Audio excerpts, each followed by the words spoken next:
ఏదైతే ఆపరేషన్ సింధూర్ సందర్భంగా రఫేల్ కూలిపోయినాయి అంటూ పాకిస్తాన్ ప్రకటించడం, చైనా వాళ్ళు దాన్ని బాగా హైలైట్ చేయడం, అమెరికన్ మీడియా కూడా హైలైట్ చేసింది. సాధారణంగా రెండు పరస్పర శత్రువులు, China American media, social media ఇద్దరూ కూడా కలిసి దీన్ని హైలైట్ చేశారు. ఎందుకు?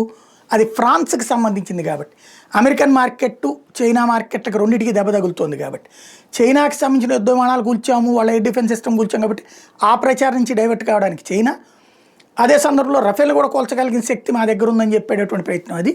ఇటు అమెరికా రఫేల్ వేస్ట్, మా F-35 కొనండి, అవి చివరికి హ్యాంగర్లో ఇరుక్కుపోయినా సరే అన్నటువంటి కోణంలో వీళ్ళు. బట్ అది ఫ్రాన్స్కి సంబంధించిన ఇంటెలిజెన్స్ వింగ్, అది చైనా ప్రాపగాండా అని తేల్చింది, అది ఒక ఎత్తు.